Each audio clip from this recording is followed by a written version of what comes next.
Hai. Iya. Yang terhormat Pak Indra Divandra selaku pemilik SIP Publishing sekaligus penyelenggara kelas ini. Dan teman-teman, terima kasih sudah hadir malam ini. Terima kasih juga kepada narasumber kita, Kak Hanafi, yang nantinya akan menyampaikan materi tentang puisi remaja.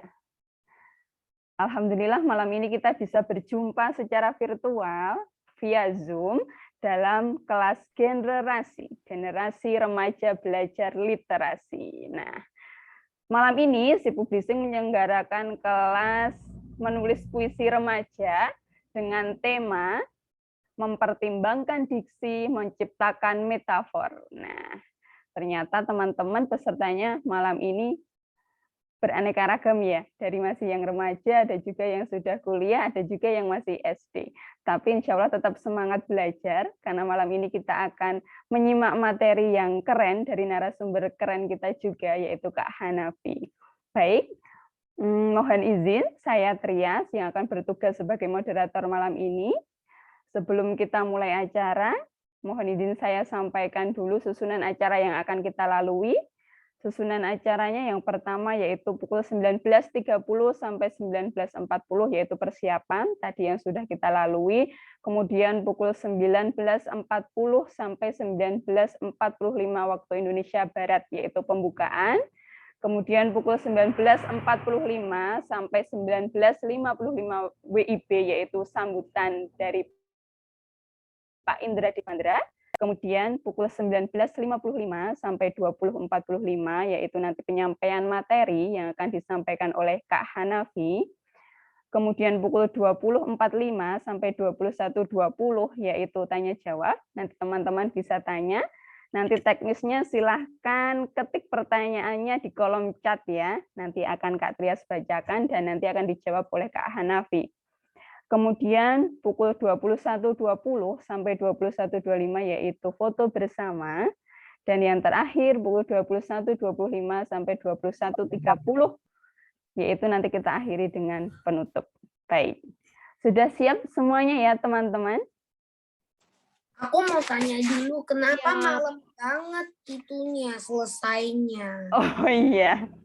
Materinya sampai 21.30 ya. Materinya nanti sampai 20.45 kok Joshua. Nanti ada pertanyaan karena ada tanya jawab setelah itu. Joshua kalau misalkan sudah ngantuk nanti boleh tidur dulu tapi nanti akan ada rekamannya kok untuk Joshua kalau mau menyimak. Kalau misalkan Joshua sudah ngantuk ya. Oke. Kita lanjut ya. Baik. Marilah kita buka acara kita malam hari ini dengan membaca basmalah bagi yang muslim dan untuk teman-teman yang berkeyakinan agama lain saya persilahkan. Berdoa dimulai. Bismillahirrahmanirrahim.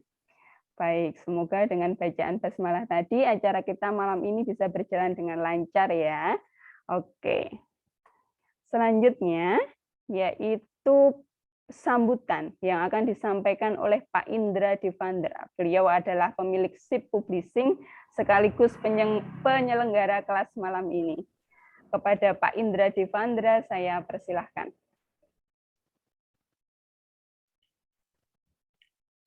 Terima kasih Mbak Trias. Suara saya bisa terdengar jelas nggak di situ? Terdengar jelas Pak Indra. Jelas banget Kak Indra. Oke, Joshua ya. Terima kasih. Assalamualaikum warahmatullahi wabarakatuh. Selamat malam. Yang aku hormati narasumber pada kelas malam hari ini Mas Hanafi yang ada di samping saya ini. Yang kami hormati Mbak Trias selaku moderator, Mas Pandu selaku panitia penyelenggara, dan juga teman-teman adik-adik ya, adik-adik remaja-remaja harapan bangsa ini yang penuh semangat ya. Jadi kelas ini memang khusus remaja ya. Saya pakai yang standar WHO, remaja itu adalah umur 13 sampai 24. Jadi kalau umurnya bahkan mulai dari mungkin ada yang SD kelas 6 sampai dengan usia-usia mahasiswa atau kuliah gitu. 24 itu masih remaja. Jadi ini memang cukup bervariatif, tetapi insya Allah teman-teman ini yang adik-adik yang ikut ini kan yang suka berpuisi, jadi insya Allah nanti bisa belajar bareng ya sama Kak Hanafi ya. Nanti mungkin diperkenalkan oleh Mbak Trias profilnya, dan saya ucapkan terima kasih untuk para peserta pada malam hari ini yang insya Allah akan semangat terus ya sampai malam. Ini yang dari Kalimantan, dari Indonesia Tengah, Indonesia Timur ini berarti udah malam banget ya, udah jam 10, ada yang jam 9. Kalau di sini masih jam setengah 8 lebih. Jadi kalau nanti ada yang mungkin ngantuk, nanti bisa nonton ininya apa? Nonton rekamannya di YouTube. Tetapi kalau yang masih semangat ya, karena ini hari Minggu, masih semangat ya, kita selesaikan ya teman-teman. Dan setelah acara ini ada praktek menulis, kemudian juga ada door prize ya. Door prize-nya apa nanti kami share di grup ya teman-teman ya. Jadi ada door prize yang akan dibagikan oleh kami si publishing. Oh iya, belum perkenalan ya. Si publishing itu ada yang lain juga. Si publishing itu penerbit di kota Purwokerto. Purwokerto itu di Jawa Tengah. Ya, ini mungkin ada yang pernah dengar ya Purwokerto. Jadi kalau yang sudah pernah membuka peta ya atau Google Map itu mungkin nanti bisa dilihat ya letaknya Purwokerto itu di mana. Joshua kan sudah sering ke situ. Oh iya, sudah sering ke sini ya. Nanti mampir ke si publishing ya. Nanti bisa lihat buku-buku. Tetapi Joshua gak mau, Joshua hanya mau lihat seperti ini. Oh iya. Oke, ini semangat sekali ya. Teman-teman pada ketawa nih, apa senang ya dengan semangatnya Joshua. Mungkin begitu Mbak Tria, saya ucapkan selamat mengikuti pelatihan, mengikuti kelas ya, kelas yang semoga nanti bisa memberikan tambahan pengetahuan tentang menulis puisi, dan nanti bisa membuat teman-teman nanti bisa berkarya ya, bisa menulis puisi dengan lebih baik. Saya yakin sih ini teman-teman mungkin sudah banyak ya yang sudah pernah nulis puisi, tetapi nanti kalau dibimbing oleh Kak Hanafi ini akan lebih baik lagi ya.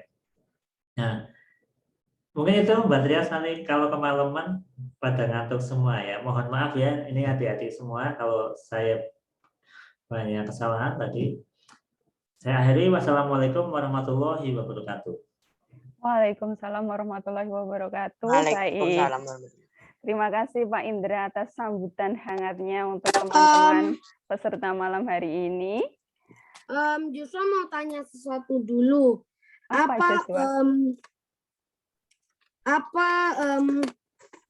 Sesi-sesi di acara ini, Mami suruhin Joshua tulis yang penting. Oh, sesi-sesinya atau materinya? Sesi-sesi. Oh, sesi-sesinya. Tadi di grup WA sudah dibagikan oleh Mas Pandu ya, susunan acaranya. Nanti bisa dicek di grup WA ya, Joshua ya. Oke, di situ nanti bisa. Kalau materinya nanti ada materi dari Kak Hanafi, insya Allah nanti juga dibagikan di grup WA ya, Mas Pandu ya. Nanti mungkin setelah selesai kelas ini. Oke, kita mulai dulu ya. Setelah ini kita akan menyimak materi dari narasumber kita, Kak Hanafi. Namun sebelumnya kita kenalan dulu dengan profil singkat narasumber kita. Mohon izin Kak Trias akan share screen untuk membacakan. Di mana sesi-sesi acara itu dan waktunya? Oh iya, Mas Pandu nanti minta tolong dibagikan di grup WA ya, susunan acaranya. Joshua mau nuliskan. Ya, itu sudah di grup WA ya. Joshua. Oh, udah. Bisa di. Tetap aku gak bisa lihat. Di grup WA, yang di grup generasi, Joshua sudah ikut kan? Di mana? Aku gak bisa. Oh iya, nanti setelah kelas ini nanti dikirim lagi di grup WA. Oke, Joshua? Atau bilangin secara langsung. Oh iya, oke, baik. Kak Trias ulangi lagi ya. Oke. Jadi acaranya pukul 19.30 sampai 19.40 itu persiapan. Tunggu. Oke, nanti Kak Trias tuliskan di kolom chat aja. Boleh minta bantuan Mas Pandu dituliskan di kolom chat supaya untuk baik. mengefektifkan waktu. Nanti Joshua biar bisa mencatat. Oke, Joshua. Kalau Kak Trias bacakan, nanti teman-teman yang lain menunggu nih materi. Tapi juga materinya. Oh iya, nanti materinya dibagikan juga setelah ini. Oke, Joshua? Oke. Oke, siap. Nah, Kak Trias mau kenalkan dulu narasumber kita ya. Kak Trias share screen dulu. Apakah sudah terlihat PDF yang Kak Trias tampilkan? Sudah lihat. Oke. Oke, siap. Sudah lihat, Kak Trias. Oke, siap. Terima kasih Joshua dan teman-teman. Ini tentang kelas kita malam ini, yaitu kelas puisi remaja. Temanya mempertimbangkan diksi, menciptakan metafor. Nah, ini dia narasumber kita. Nah, ini dia fotonya Kak Hanafi yang sudah hadir di tengah-tengah kita juga. Kak Hanafi lahir di Banyumas, Jawa Tengah pada 4 Maret tahun 1995. Puisi dan cerpennya tersiar di beberapa media massa, baik daring maupun cetak, seperti di detik.com, maghrib.id, Koran Tempo, Kompas.id, Suara Merdeka, Kedaulatan Rakyat, Radar Banyuwangi, Radan Banyumas, dan masih banyak lagi. Wah, karyanya Kak Hanafi udah banyak dimuat di media massa nih. Buku antologi bersama ada juga, judulnya diantaranya Antologi Komunitas dari Negeri Poci, Negeri Bahari tahun 2018, dan Pesisiran tahun 2019, Antologi Tembi Rumah Budaya Kepada Hujan di Bulan Purnama tahun 2018, dan Hujan Pertama di Bulan Purnama tahun 2021. Wah, ini karya terbarunya Kak Hanafi ini berarti tahun 2021. Alumni Munsi menulis. Untuk sesi-sesinya gak usah ditulis lengkap ya. Oke. Gak usah ditulis. Alumni Munsi menulis tahun 2020 dan lain-lain. Wah, banyak sekali. Penulis berkhidmat di Forum Penulis Solitude FPS. Sehari-harinya bekerja sebagai editor lepas dan penjual buku lawas. Wah, ternyata Kak Hanafi editor juga nih yang mengedit naskah. Buku kumpulan puisi pertamanya bertajuk Akar Hening di Kota Kering, terbitan SIP Publishing dan FPS tahun 2021. Dan manuskrip puisinya yang kedua berjudul Kamus Kecil tahun 2021. Sekarang bolak-balik Purwokerto, Yogyakarta, sembari merampungkan novelnya dan sebuah buku kumpulan cerpen. Wah, ini akan ada karya terbaru dari Kak Hanafi, novel dan cerpen. Kita tunggu ya. Penulis bisa dihubungi melalui email afisaja043@gmail.com. Baik. Itu tadi profil dari Kak Hanafi. Keren sekali ya. Dari profilnya saja sudah banyak karya yang beliau telurkan. Nah, malam ini kita akan belajar banyak dari beliau. Langsung saja saya persilahkan Kak Hanafi untuk menyampaikan materinya malam ini. Kak Hanafi, saya persilahkan. Oke, bisa dengar ya suara saya? Iya, terdengar Kak Hanafi. Bisa, Kak Hanafi. Bisa. Teman-teman remaja yang mau belajar menulis puisi. Assalamualaikum warahmatullahi wabarakatuh. Saya malam ini terima kasih untuk Mbak Trias ya yang bersedia menjadi moderator. Terima kasih kepada Mas Pandu, terima kasih kepada Mas Indra yang memfasilitasi acara malam ini. Acara malam ini saya mengambil tema mempertimbangkan diksi, menciptakan metafor. Sebelum nanti masuk ke materi yang Mbak Trias tampilkan, mungkin perlu diketahui bahwa dalam puisi, metafor itu adalah hal yang paling pokok gitu. Itulah yang akan kita pelajari malam hari ini. Walaupun kalian masih remaja ya, tapi tidak menutup kemungkinan bahwa kalian juga bisa mulai berlatih agar supaya di usia kalian yang ke depan kalian sudah mahir membuat metafor. Mungkin nanti Mbak Trias bisa mulai menampilkan PowerPoint-nya. Saya bisa bercerita.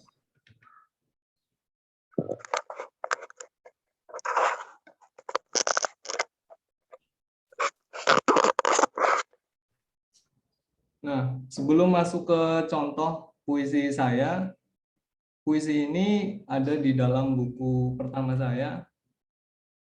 Sebelum masuk ke contoh, saya ingin menerangkan ya, yang dinamakan metafor itu. Jadi metafor itu adalah perbandingan-perbandingan. Penyair menggunakan perbandingan-perbandingan, memilih memperbandingkan sesuatu agar supaya bahasa yang dia gunakan bisa hidup di dalam benak para pembaca. Nah, contoh yang paling sederhana dalam membuat metafor, seperti saya zaman dulu saya kuliah itu belajar, contoh yang paling sederhana adalah kalimat ini. Misalnya ada kalimat matahari terbit dari barat. Kalimat ini adalah kalimat yang biasa saja. Semua orang tahu itu. Tapi ketika kita mencoba mencari diksi, misalnya mengganti kata terbit dengan kata merekah misalnya, suasana atau gambaran di kepala kita mengenai peristiwa itu mulai berbeda. Misalnya kita ubah kata terbit menjadi merekah. Matahari merekah di langit timur. Dengan memilih kata merekah, ada sesuatu yang tergambar di dalam benak kita yang bisa kita rasakan. Nah, inilah pentingnya kita merubah kalimat-kalimat biasa dengan mengganti diksinya sehingga dia menjadi lebih hidup di dalam benak kita. Seperti tadi, ya, matahari terbit dari timur, kita ubah menjadi matahari merekah di langit timur. Tentu saja kita bisa merasakan perbedaan itu di dalam benak kita. Nah, kita bisa berlatih merubah banyak contoh-contoh seperti itu, kalimat-kalimat biasa di dalam keseharian kita dengan mencari-cari diksi yang tepat agar supaya kalimat-kalimat itu bisa hidup di dalam benak kita. Nah, bagaimana kita mengukur itu? Kita mengukurnya melalui perasaan kita. Apakah dia sudah pas atau enggak, kita mengukurnya dari perasaan kita. Nah, kira-kira secara sederhana metafor adalah hal semacam itu. Nah, di dalam contoh, misalnya yang tadi ya, matahari merekah di langit timur. Kita bisa mempermainkan itu, misalnya matahari pecah atau matahari matahari pecah atau dan lain-lain sesuai kebutuhan kita untuk menulis puisi. Nah, pada contoh puisi saya ini, saya menggunakan metafor semacam itu. Misalnya, misalnya ya, puisi saya ini judulnya Kisah Kota Asing. kau bawa aku ke kota asing. Jalan-jalan berlampu cemas yang menyebarkan ketakutan. Nah, saya membayangkan jalan-jalan dengan lampu-lampunya bukan menyebarkan bukan lampu-lampu yang terang, tapi lampu-lampu yang menyebarkan ketakutan. Kematian bangkit dari bayangan dinding dan kamar sempit yang membuatmu mencium sendiri bau kubur. Nah, saya membayangkan juga membandingkan antara kamar dengan kuburan, membandingkan juga antara ketakutan akan kematian dengan bayangan-bayangan di dinding, ya semacam itulah. Nah, itu adalah perbandingan-perbandingan yang saya pilih untuk menghasilkan efek ya atau sesuatu bayangan di dalam kepala kita. Nah, tentu puisi ketika dibaca, tentu kita bertanya-tanya gitu, apa maksudnya ini atau itu, atau kita selalu begitu. Tapi nggak masalah, itu akan lambat laun kita akan mulai mengerti bahwa dia punya maksud seperti ini, dia punya maksud seperti itu. Lambat laun kita akan tahu. Nah, saya baris berikutnya ya. Dalam setiap waktu yang meleleh pada jam, ya mestinya kan jam itu berdetik ya, dia nggak meleleh ya waktu itu. Tapi saya membayangkan dia waktu itu bisa meleleh pada jam. Kau temukan sebuah peta lusuh di kalender usang, wajah kenangan yang mengabur dan kau tak bisa membaca arah untuk kembali. Pulanglah palung kesendirian, tempat tanganmu menemukan angin untuk menuliskan keresahan. Tentu saya tidak bisa menjelaskan secara gamblang apa dia ini apa ya. Tapi puisi itu memang tidak harus dijelaskan, puisi itu harus dihayati. Dia harus dihayati oleh kita sehingga ada sesuatu yang hidup di dalam benak kita, itu menyebabkan kita bisa memahami diri kita sendiri. Puisi itu tugasnya begitu. Tentu ketika kalian masih remaja, kalian bisa berlatih untuk membuat puisi-puisi yang lebih sederhana, misalnya tentang bunga, tentang capung, misalnya. Tentang sungai, tempat-tempat kalian bermain, atau permainan-permainan kalian tentang permainan apapun itu. Nah, kalian sebagai remaja bisa memanfaatkan hal-hal di sekitar kalian, kemudian hal-hal itu, misalnya bunga dengan apa yang kira-kira bisa dibandingkan, nanti kalian coba-coba bikin dia menjadi puisi. Itu sangat mungkin. Bisa ke slide berikutnya, Mbak Trias.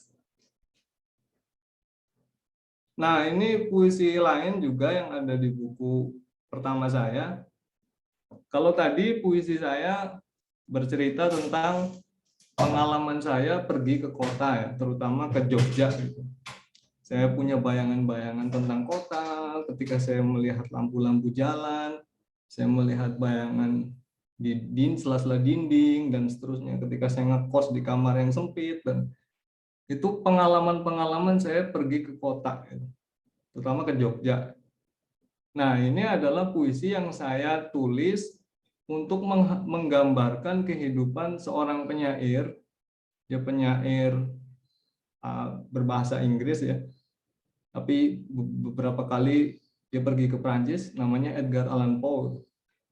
Nah, saya tentu tidak mengenal dia, tidak mengenal Edgar Allan Poe secara dalam ya. Saya hanya membaca beberapa cerpennya, puisinya, dan juga menonton filmnya. Nah, dari potongan film itu, potongan terakhir ketika dia mati, dia ditemukan tidak sadarkan diri di sebuah taman, kemudian ada visual salju gugur dan seterusnya. Dari situlah saya menulis puisi ini. Jadi betapa menulis puisi itu bisa dari mana saja. Bisa dari pengalaman kita, pergi kemana, bisa dari menonton film. Tidak mesti menulis puisi itu hal-hal yang yang jauh-jauh sama sekali, nggak mesti. Ini hal yang biasa yang saya nonton film. Nah, puisinya seperti ini ya. Seharian di taman itu. Bangku kosong hanya kau. Tak ada bunga, cuma guguran salju saja. Dan hawa usil yang mengincar rambutmu. Seharian di taman itu, tak ada yang menegur sapamu. Tak ada pendengar, kecuali salju yang turun menyiram. Yang bertanya padamu tentang cuaca kota hari itu. Betapa dinginnya. Di jantungmu tinggal beberapa waktu. Sebelum seluruh pohon-pohon itu bisu, mendengar jerit terbang nyawamu. Jadi saya hanya menggambarkan kematian seorang penyair yang saya tonton melalui film. Nah, lalu saya tulis seperti ini. Tentu ketika orang lain menonton hal yang sama, dia bisa menulis hal yang lain karena kosakata di dalam yang dia ketahui berbeda-beda setiap orang. Lanjut ke slide berikutnya, Mbak. Ya, jadi puisi kisah kota asing itu dimuat di beritabaru.co dan puisi seharian di taman itu dimuat di koran Tempo. Kedua puisi itu punya tema yang berbeda seperti yang saya ceritakan tadi ya. Yang satu sangat pribadi tentang pengalaman saya pergi terhadap kota, gitu. Saya pergi ke kota, saya merasa terasing. Yang kedua adalah tentang kematian seorang penyair yang saya tonton melalui film dan yang saya baca tulisan-tulisannya. Saya sebenarnya sudah lupa mengirim puisi itu ke media, tapi kadang-kadang namanya puisi itu punya nasibnya sendiri. Ketika saya lupa, ada orang yang membacanya. Itulah beruntungnya. Saya harap juga teman-teman ya, remaja-remaja ini terus menulis puisi karena barangkali suatu hari puisi kalian itu dibaca orang dan diapresiasi. Barangkali suatu hari. Jadi jangan pernah menyerah untuk menulis puisi ya. Ketika kalian tidak ada, tidak dikenal, tapi lewat puisi tulisan-tulisan kalian akan diingat gitu dan dicari tahu siapa sih kalian. Nah, menulis puisi itu sebenarnya tidak butuh waktu lama. Dia bisa dalam waktu yang sangat singkat. Tapi kalian harus mengalami sesuatu dulu. Misalnya kalian ingin menulis puisi tentang capung. Kalian harus sering mengamati capung. Capung itu seperti apa? Dia kalau terbang bagaimana? Kalian harus sering ngamatin itu. Dan carilah diksi-diksi tentang capung. Pengetahuan tentang capung. Dan pakailah itu untuk menulis puisi yang kalian inginkan. Ya. Bisa tentang capung, bisa menggunakan capung untuk mengatakan kegembiraan kalian atau kesedihan kalian. Tapi syaratnya itu, kalian harus mengamati capung. Mengalami capung, sehingga kalian bisa menulis puisinya. Nah, ketika puisi ditulis dalam waktu cepat ya, dengan spontan, artinya kalian sering mengamati itu. Sehingga ketika sering mengamati, tidak sadar kalian menulisnya secara cepat. Tidak butuh waktu lama. Tapi jika belum melatih diri untuk memikirkan, untuk mengamati capung misalnya, dan memikirkan kata-kata yang pas untuk menuliskan itu, nanti kalian akan lama menuliskan puisinya. Karena kalian masih mencari-cari, mau nulis apa sih, bingung, dan seterusnya. Ya, itulah yang membuat lama. Kira-kira kayak gitu. Bisa lanjut, Mbak Trias? Ya, terkadang keajaiban imajinasi memang terjadi ya. Nah, ada satu momen ketika kita melihat sungai atau melihat capung, melihat kupu-kupu, ada satu momen yang aneh, terasa bagi kita. Kok aneh ya? Dia nggak seperti capung yang biasanya kulihat. Nah, itulah momen-momen seperti itu yang membuat itu yang disebut momen puitik. Nah, ketika ada momen itu, nanti kalian kemudian terbersit kata tentang capung, tentang kupu, tentang apa, kata itulah harus diteruskan untuk menjadi puisi. Jadi ada momen-momen kayak gitu, momen-momen yang aneh, gitu. Momen-momen yang aneh yang disebut momen puitik. Mungkin orang bilang itu ilham atau apa ya. Nah, langkah awal untuk membuat puisi, dan ini yang paling penting, adalah niat. Kalau kalian niat, sesulit apapun itu, kalian akan bisa. Tapi kalau kalian nggak niat untuk menulis puisi, ya semuanya jadi sulit. Gitu. Nah, niat ini akan mengarahkan kita pada keadaan yang waspada setiap saat. Kita akan jadi peka pada hal-hal kecil di sekitar kita. Kita akan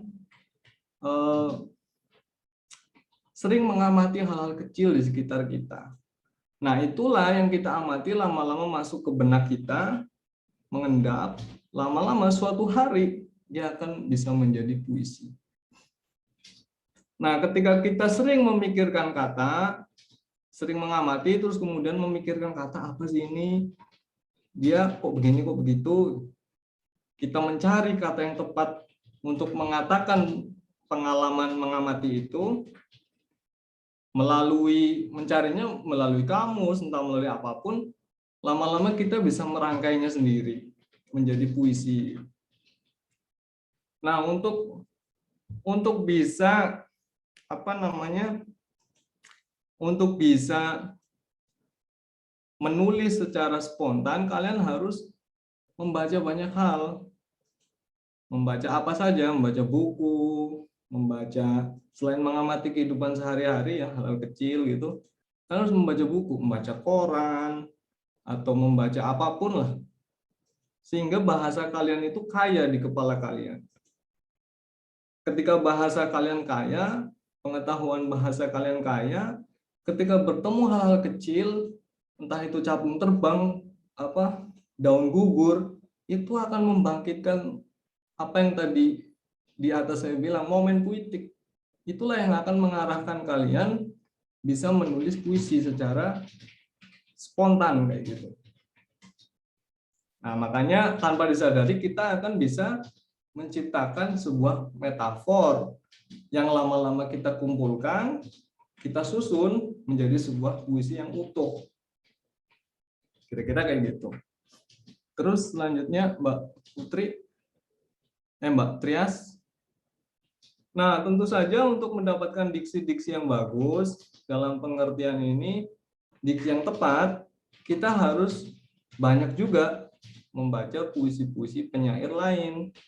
Membaca sebanyak-banyaknya puisi akan membuat kita lambat laun memahami pikiran kita sendiri. Ketika kita punya banyak pengetahuan tentang bahasa, kita akan memahami pikiran kita sendiri, dan kita akan sanggup mengekspresikan hal-hal kecil yang ada di sekitar kita. Akan bisa mengucapkan pengalaman-pengalaman yang unik pada diri kita. Ya, tentu semua itu butuh latihan gitu. Nah, cara melatihnya adalah kembali ke awal tadi, dengan merubah kalimat-kalimat sederhana menjadi kalimat-kalimat yang punya metafor melalui pemilihan kata menimbang kata, mengganti kata terbit menjadi merekah dan seterusnya, dan sering mengamati apa yang terjadi di sekitar kita. Nah, agar supaya latihan tidak menjadi sia-sia, cobalah pelajari puisi-puisi dari penyair yang kalian suka sebanyak-banyaknya, dan tirulah puisi-puisi mereka dengan kemampuan kalian sendiri. Maksudnya menirunya tuh jangan meniru mentah-mentah gitu. Tapi tirulah cara mereka gitu, menulis. Misalnya kalian suka puisi Sapardi, judulnya Aku Ingin misalnya. Tulis ulang puisi itu terus-menerus, baca dibaca di waktu yang hening sendirian gitu. Di tepi sungai kayak baca puisi itu berkali-kali gitu. Sampai kalian paham, sampai kalian mengerti gitu. Setelah itu cobalah bikin semacam itu. Tapi jangan meniru mentah-mentah, bikin dengan cara kalian sendiri. Lambat laun latihan-latihan seperti itu akan membuat kalian bisa menulis puisi kalian sendiri dengan cara seperti itu. Ini cerita ya, saya dulu pernah ketemu penyair Bali, namanya Wayan Jengki Sunarta. Dia pernah bilang, penyair tua pun ketika mereka belajar menulis puisi, mereka menyalin ulang puisi penyair yang mereka baca. Menulis ulang puisi Sapardi, puisinya Rendra, puisinya Hairil Anwar, puisinya Subagio, tulis ulang itu sampai kalian mengerti, sampai kalian paham. Nanti suatu hari latihan-latihan itu akan berguna ketika kalian menulis. Kira gitu. Ayo lanjut Mbak Trias. Nah, kalian mungkin bisa membaca isainya Hairil Anwar. Dia punya isai judulnya Membuat Sajak Melihat Lukisan. Jadi menulis puisi itu sebelum kita menuliskannya, lukisan itu udah ada di kepala kita. Atau ketika kita menulis kata-katanya, susunan kata-katanya, dia di kepala kita mulai melukis sesuatu. Kita mulai melihat, lukisan ini yang mau gambar. Itu kalian harus baca isainya Hairil Anwar itu. Ayo lanjut, Mbak Trias.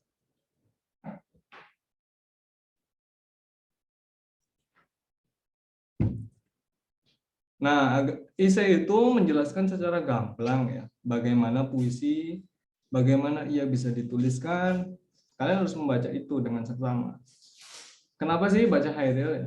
Hairil itu penyair besar kita. Semua bangsa-bangsa di dunia punya penyair besar. Kita punya Hairil. Hairil itu nggak bisa dikalahkan nggak bisa disaingi oleh penyair-penyair lain. Itu diakui. Sapardi, Rendra, semua mengakui Hairil itu orang hebat. Kalian harus baca dia. Pemikiran dia itu penting. Jika kalian ingin menjadi penyair pada suatu hari nanti, kalian harus baca Hairil. Menulis puisi itu seperti melihat lukisan di dalam kepala kita. Kita harus berusaha menerjemahkannya ke dalam kata-kata.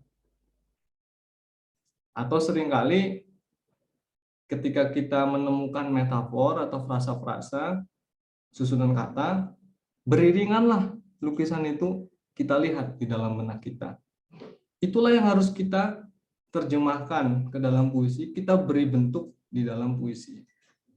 Nah, di sanalah kita perlu mencari kata-kata lewat apapun itu, agar supaya kita bisa memilihnya, gitu.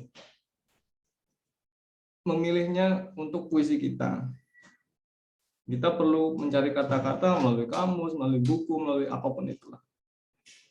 Nah, menulis puisi itu bisa dianalogikan dengan menggambar dengan kata. Ya. Jadi kalian remaja kan pasti pernah dapat pelajaran menggambar kan. Nah, ketika kalian menggambar, ya seperti itulah menulis puisi itu menggambar, tapi dengan kata, dengan kata-kata. Nah, gambar itulah yang kita lihat di dalam benak kita, gitu, yang kita coba wujudkan di dalam kertas atau di dalam layar laptop atau di layar HP gitu. Kira-kira itu.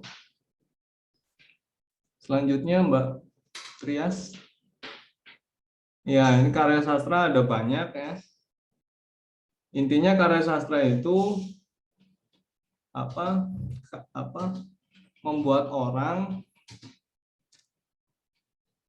punya kesempatan untuk memaknai dirinya sendiri.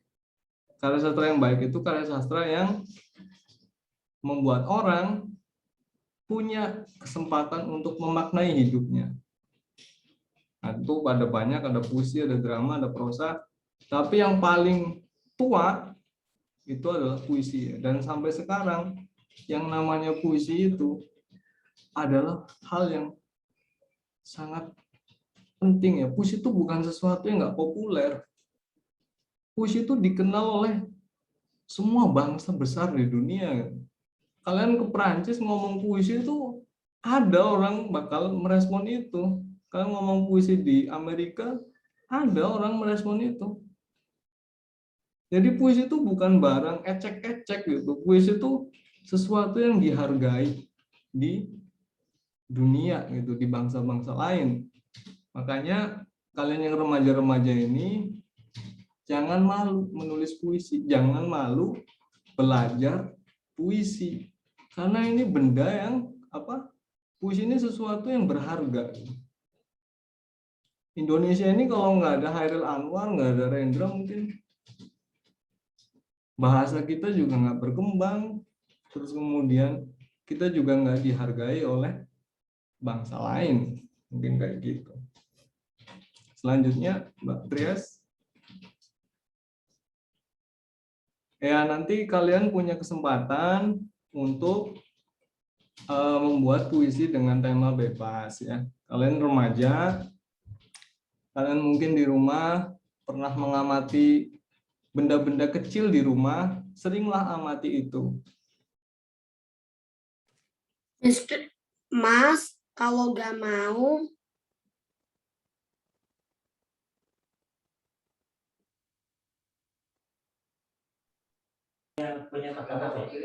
Bisa dengar nggak? Ya, terdengar Mas tadi. Ya, terdengar ya. Ya, jadi buat remaja, kalian bisa belajar menulis hal-hal kecil di sekitar kalian. Ada sepatu, ada sendal, ada kaca, ada baju gambar Doraemon, apapun itu. Kalian bisa menulis itu. Tapi kalian belajarlah dulu untuk membaca puisi orang lain. Misalnya puisinya Sapardi itu kan banyak puisi tentang anak-anak, perahu kertas atau apa. Cobalah belajar membaca itu. Nah, setelah membaca puisi-puisi orang lain, cobalah kalian bikin puisi tentang sendal, tentang sepatu, tentang kucing, tentang ayam, tentang anjing, tentang apapun itu, tentang bunga di depan rumah. Pokoknya kalian ketika di rumah sebisa mungkin tahu apa saja benda-benda yang ada di rumah. Barangkali berguna untuk ditulis jadi puisi. Kan sejauh ini kalian di rumah nggak kenal loh. Di halaman ada pohon-pohon apa tuh nggak kenal. Cobalah cari tahu. Nah, itu bisa jadi bahan untuk menulis puisi. Kira-kira kayak gitu, Mbak Trias. Oke, siap. Terima kasih Mas Hanafi, Kak Hanafi atas materinya yang luar biasa malam ini tentang menulis puisi. Mas Joshua mau menanyakan sesuatu dulu. Kalau nggak mau tulis, kalau nggak mau menulis puisi bebas, Joshua boleh nggak kayak gitu? Joshua kan sebelum kelas ini udah baca puisi-puisi lain yang Joshua gak bikin. Iya, nanti Joshua belajar bikin puisi. Kalau nggak mau nggak apa-apa ya. Kalau nggak mau nggak apa-apa, jangan dipaksa. Kalau nggak mau nggak apa-apa. Iya, nggak apa-apa. Nulis tuh jangan dipaksa. Jangan dipaksa. Oke, Nah, nggak apa-apa sekarang kita sesi tanya jawab ya.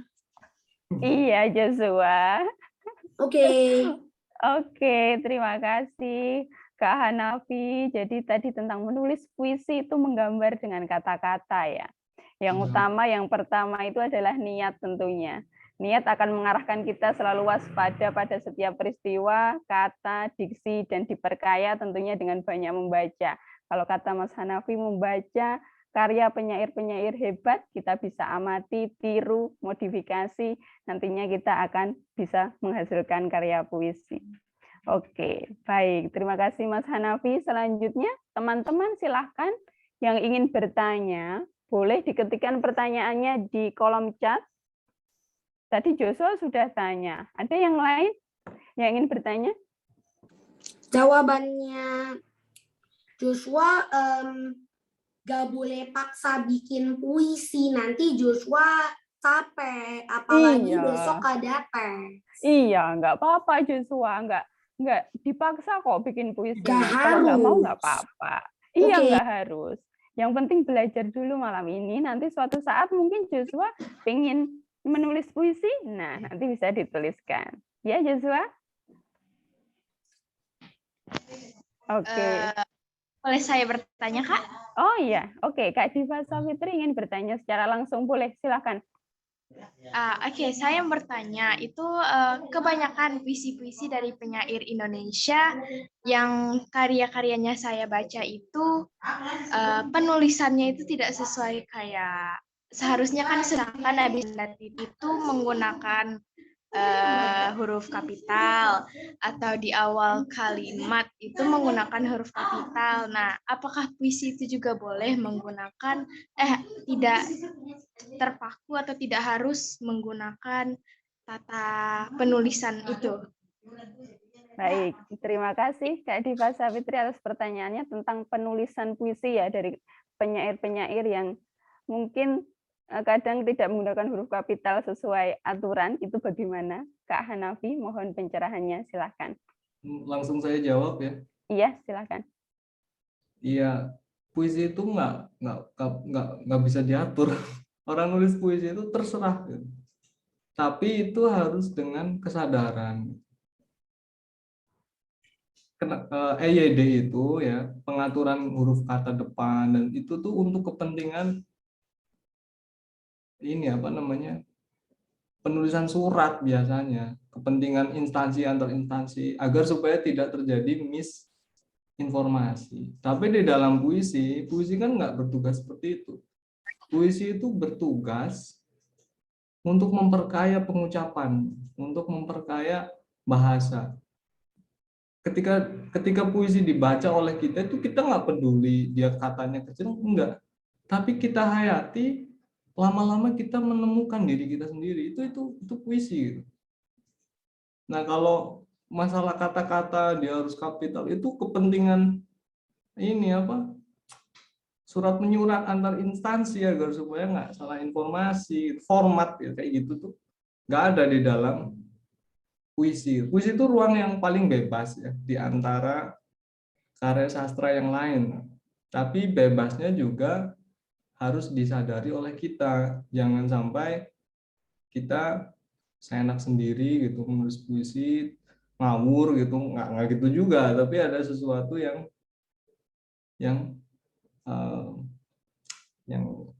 nggak ngawur lah gitu. Ya kalian bisa menemukan puisi ngawur nggak ngawur tuh lambat-laun kalian tahu kok. Oh, ini puisi ngawur nih, enggak tuh lama-lama kalian ngerti gitu. Kayak gitulah. Oke, baik. Terima kasih Kak Hanafi. Jadi sebenarnya puisi itu bebas ya. Mau penulisannya nggak terpaku harus menggunakan huruf kapital di awal, kemudian menggunakan titik di akhir, penulisan komanya. Tapi puisi itu adalah bebas, yang penting ada maknanya, gitu ya? Yang penting ada metafornya. Oh, ada metafornya. Oke, siap. Baik, pertanyaan selanjutnya dari kolom chat, saya bacakan dulu ya. Dari Malina. Kak, aku punya pertanyaan. Kalau puisi itu bentuknya bisa naratif atau tidak? Atau itu akan mengubah tulisan tersebut menjadi naratif, bukan puisi? Kemudian pertanyaan yang kedua masih dari Malina. Apakah menulis puisi itu ada strukturnya seperti cerpen, di mana ada pembukaan, isi, konflik, dan resolusi? Baik, silahkan Kak Hanafi pencerahannya. Oke. Pertanyaan pertama ya, apakah puisi bisa berbentuk naratif? Bisa ya. Puisi-puisi modern sekarang itu naratif. Tapi kan naratifnya ada metafornya. Itulah yang saya bilang ya. Yang penting itu di dalam puisi ada metafornya. Perbandingan-perbandingan itu tadi. Kita mau mengatakan sedih. Misalnya kita pakai hujan. Tapi itu sudah sering dipakai oleh penyair lain. Kita harus pakai perbandingan yang lain misalnya. Itu kita harus cari memang. Itulah tugas penyair itu di situ, wilayah-wilayah yang kita harus mencari. Nah, misalnya satu contoh ya, saya terkesan dengan puisi Prancis gitu. Karyanya Paul Verlaine, dia menulis metafor yang bagus. Dia bilang, cucuran air mata di hatiku, laksana hujan turun di kota itu. Jadi dia menggunakan metafor itu, cucuran air mata di hatiku, laksana hujan turun di kota itu. Dia punya perbandingan antara kesedihan di dalam hatinya dengan hujan yang terjadi entah di kota mana gitu. Nah, puisi itu bisa begitu. Pun dalam bentuk yang naratif. Puisi-puisi naratif yang sekarang, puisi-puisi modern sekarang kan naratif, itu tetap punya metafor. Nah, selain ada metafor juga ada musik ya. Ketika kalian baca tuh bunyinya asik gitu. Nah, bunyi inilah, musik inilah yang juga bisa mendukung metafor. Itu bisa puisi itu ketika menyusun entah bunyi, entah metafor itu diukur dengan perasaan kita. Ini pas enggak? Ini pas enggak? Nah, perasaan kita itu kan bisa mengukur itu ketika kita punya pengetahuan yang cukup tentang perkembangan puisi, tentang itu pengetahuan itu penting itu untuk mengembangkan perasaan kita. Tanpa pengetahuan perasaan kita tumpul, tidak bisa mengukur puisi ini harus gimana. Jadi puisi itu bisa naratif ya, dan dia tetap bisa disebut puisi kalau dia punya metafor. Itu aja lah. Nah, kalau yang kedua, apakah menulis puisi itu ada strukturnya seperti cerpen? Nggak ada ya. Puisi itu nggak punya struktur. Kalau kalian kuliah di kampus atau di sekolah, pasti ada struktur. Tapi yang terjadi pada para penyair, itu mereka nggak peduli. Gitu.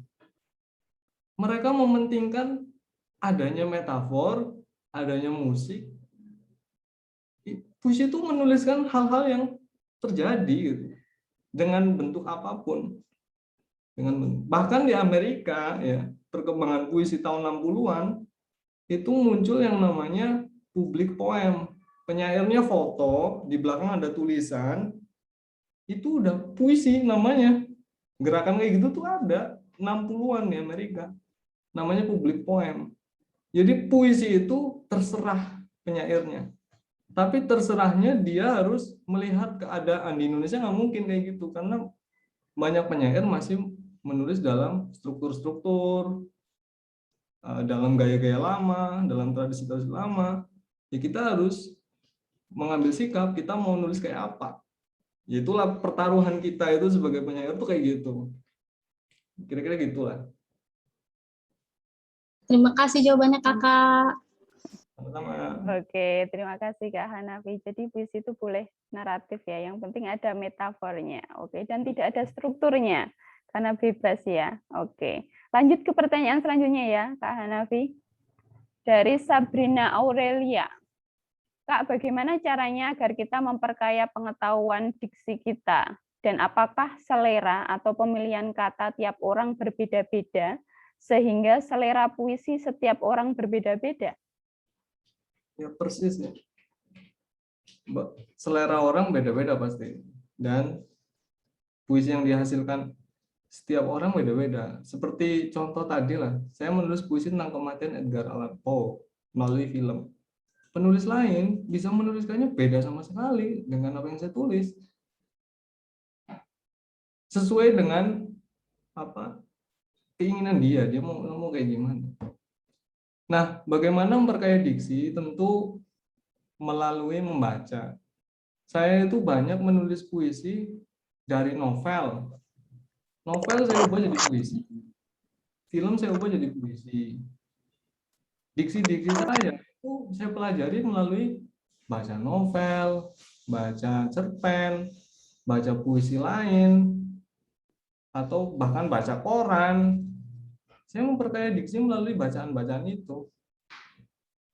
Kita harus suka baca. Itulah yang akan membuat diksi itu di kepala kita banyak gitu.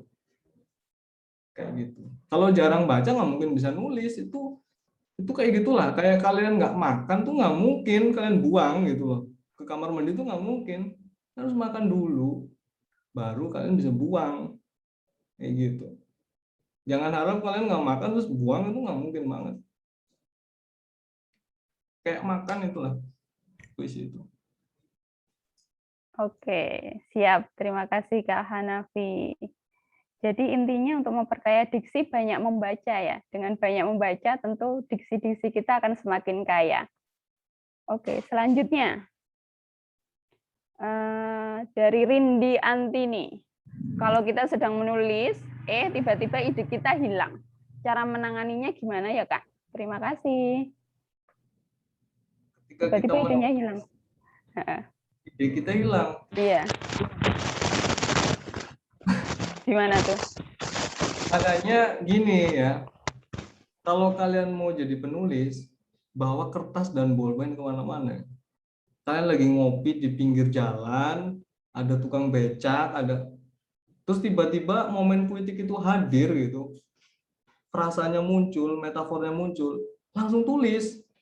Jangan tunggu, jangan diingat-ingat, nanti diingat-ingat, dihafal-hafal ya, sampai rumah lupa. Gitu. Jadi penulis itu harus bawa kertas, bawa bolpen, kemanapun dia pergi, agar supaya ketika ada ide langsung bikin, ada ide langsung bikin, ada ide langsung bikin. Nanti ketika sampai di rumah baru dipilah-pilah mana yang bisa saya wujudkan jadi puisi gitu. Jangan sampai itu ide itu hilang tuh udah nggak bisa balik lagi. Itu kayak lihat hantu, itu nggak bisa lihat lagi nanti. Kayak gitu. Oke, siap. Iya, ini sering banget kayak gitu. Berarti nanti kalau ke kamar mandi bawa kertas juga dong, Kak? Gimana dong? Bawa. Saya ke kamar mandi bawa kertas, bawa buku saya. Oh iya. Karena ide itu sering muncul ketika kita lagi di kamar mandi, coba ya kan? Nah, bener banget itu. Kamar mandi, lagi guyur ini, ide muncul. Kertasnya diambil, tertulis. Oh gitu. Masya Allah. Jadi penulis itu harus bertaruh kayak gitu. Jangan sampai dia kabur begitu aja. Oke, baik. Terus kadang pas di jalan naik motor, terus baru ingat dapat ide, berhenti dulu berarti tulis. Oke, siap. Oke, siap. Terima kasih Kak Hanafi. Lanjut ya. Assalamualaikum, izin bertanya. Saya senang menulis puisi, namun biasanya hanya menggabungkan beberapa metafor saja. Metamorfosa, metafor ya mungkin maksudnya ya. Sedang saya menyadari miskinnya diksi yang saya miliki. Pertanyaannya, apakah diksi itu menentukan kualitas dari suatu puisi? Pertanyaan dari Marisa Sinta. Apakah diksi itu menentukan kualitas dari suatu puisi? Silahkan Kak Hanafi. Ya pasti menentukan, seperti contoh di awal tadi ya, metafor sederhana. Matahari terbit dari timur. Kita ganti diksinya terbit jadi merekah aja. Dia udah jadi beda sama sekali. Matahari merekah di langit timur. Satu diksi aja kita taruh di situ, dia udah di benak kita udah lain sama sekali. Nah, kata merekah ini kan kata yang dekat dengan sifat bunga gitu kan. Kita pinjam kata merekah yang lekat dengan sifat kebungaan itu, kita pinjam untuk menggambarkan matahari yang pagi-pagi itu terbit.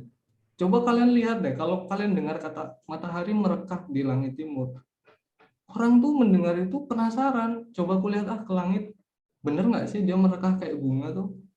Nah, jadi itulah satu diksi itu bisa membuat orang pengen melihat peristiwanya. Tapi kalau orang mendengar matahari terbit dari timur, ya semua orang tahu kok. Orang pernah sekolah, matahari kalau terbit dari barat, kiamat namanya kan. Ya, gitulah. Tapi dengan mengubah satu diksi aja, dia punya efek yang lain sama sekali gitu. Kayak gitu. Oke, siap. Terima kasih Kak Hanafi. Jadi diksi itu menentukan juga untuk menentukan sekali malah ya untuk Sangat puisi. menentukan untuk puisi. Heeh. Oke, siap. Ini selanjutnya. Wah, banyak banget pertanyaannya. Dari Aisyah Devinta. Selamat malam Kak, izin bertanya. Bagaimana kalau pembaca menafsirkan dengan seleranya atau penangkapannya masing-masing? Apakah pesan yang kita maksud sebenarnya bisa tersampaikan tentang pemaknaan puisi ya? Silahkan Kak Hanafi.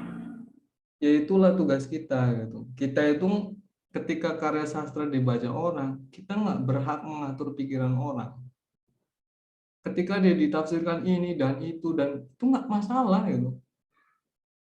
Bagus, semakin banyak tafsir, puisi itu berarti berkualitas gitu. Tapi kalau tafsirnya, kalau misalnya kayak tadi itu matahari terbit dari timur, semua orang ya udah tahu, ngapain juga gitu kan. Tapi semakin banyak tafsir, matahari pecah misalnya, orang pada bingung, apa sih matahari pecah itu? Orang bisa menafsirkan macam-macam. Ada yang lihat mataharinya, oh ya dia kayak pecah tuh. Ada yang dan lain-lain lah. Semakin banyak penafsiran, puisi itu semakin bagus. Artinya dia memberikan ruang yang luas kepada pembaca untuk memaknai dirinya sendiri, menemukan dirinya sendiri. Coba bayangkan ya, selama ini kita hidup, ada bintang di langit, ada bulan, kita nggak peduli tuh. Kita nggak pernah peduli ada bintang, ada langit, ada kupu, kita nggak peduli. Tapi puisi itu mengajak kita masuk ke dalam pengalaman-pengalaman kayak gitu. Dan menemukan diri kita sendiri dalam kondisi kayak apa. Itu pentingnya puisi. Jadi sah ketika dia ditafsirkan beda-beda itu malah bagus. Tapi kalau nggak ada tafsir, ya semua orang tahu berarti ngapain nulis kalau semua orang tahu. Gitulah. Oke. Baik, Kak Hanafi. Jadi semakin banyak penafsiran justru malah semakin kaya juga ya puisi kita. Dan banyak orang yang menemukan dirinya sendiri dari puisi yang kita hasilkan. Oke. Oke, ini ada lagi Kak. Dari Ihya Fawaid. Kak, aku mau nanya, Kakak sendiri kalau dari tulisan banyak terpengaruh dari penyair siapa? Dan sekarang lagi banyak baca puisi juga kah? Ya. Yuk Kak Hanafi, silahkan. Ya, pengaruhnya pasti banyak ya. Saya suka itu puisinya, kalau perempuan ya, penyair perempuan. Saya suka Dorothea Rosa Herliani. Itu saya suka. Terus siapa lagi tuh? Biografi kehilangan itu saya juga suka. Kalau penulis laki-laki mungkin sekarang ya yang lagi saya suka baca tuh puisi-puisi gelap. Puisi penyair Surabaya, mereka bikin manifesto puisi gelap. Tokoh-tokohnya itu ada Indra Cahyadi, ada F. Aziz Mana. Saya suka puisi-puisi itu sekarang. Karena dia memberikan saya ruang untuk menjelajahi banyak hal yang sejauh ini saya belum ke sana gitu. Atau yang lain-lain mungkin Subagio ya, Kreatur, saya suka sekali Kreatur. Penyair muda yang umur 30-an dia meninggal. Nah, penyair Kreatur ini penyair yang bisa meramalkan kematiannya sendiri. Jadi dia menulis puisi, judulnya Aku Menulis judulnya Kupahat Mayatku di Air. Dia mati kecelakaan, jatuh ke sungai, mobilnya tertimpa truk. Jadi dia penyair yang bisa meramal kematian sendiri. Penyair tuh lama-lama kalau semakin dia peka, dia bisa ngerti kapan dia mati gitu. Udah kayak Tuhan aja penyair. Udah kayak dia bisa ngerti gitulah. Karena imajinasinya saking kuat. Imajinasi itu kan dia menghadirkan apa yang ada di masa depan ke kebayangan di dalam kepala kita. Semakin imajinasi kuat, penyair tuh bisa meramal kematian. Banyak kok penyair yang bisa meramal kematian. Jadi kalau kalian pengen tahu mati kalian husnul khotimah atau enggak tuh jadi penyair aja ya. Biar tahu aku matinya husnul khotimah enggak gitu. Itu jadi penyair deh biar tahu. Gitu. Oke, baik nih. Perlu dipelajari nih biar kita bisa mempersiapkan kematian juga nih. Oke.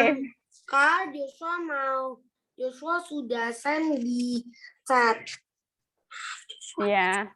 Joshua kirim pertanyaan. Tidak, Joshua minta izin meninggalkan pertemuan karena Joshua besok harus bangun pagi untuk sekolah. Oh iya, oke, siap. Nggak apa-apa, Joshua, silakan. Boleh, terima kasih ya sudah hadir malam ini dan belajar bersama, Joshua. Oke, bye. Joshua ninggalin pertemuan Selamat istirahat. ini.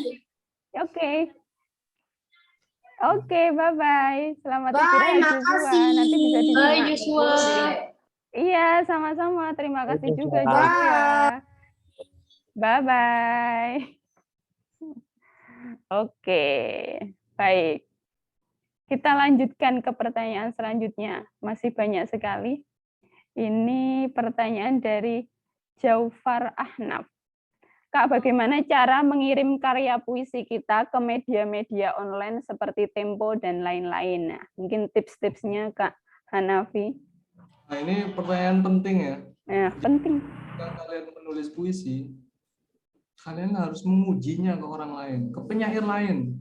Jangan sampai kalian menulis puisi itu sendirian. Ya, sehebat apapun ya, di Prancis itu ada penyair namanya Arthur Rimbaud. Itu penyair besar dia. Sampai sekarang dihormati. Kalian ketemu orang Prancis itu tanya, kamu kenal Arthur Rimbaud nggak? Penyair Prancis. Semua orang Prancis bahkan tahu Arthur Rimbaud. Tapi Arthur Rimbaud itu dia nggak sendirian nulis puisi. Dia itu ketika nulis, dia tanyakan tulisan-tulisannya ke penyair Paul Verlaine, penyair yang lebih tua dari dia. Nah, cara kita ketika para remaja ini ingin menulis, teman-teman, cobalah ketika menulis, kirim ke media. Bagaimana caranya? Kalian di Facebook itu, ini tulis ya, di Facebook itu ada grup namanya Sastra Minggu.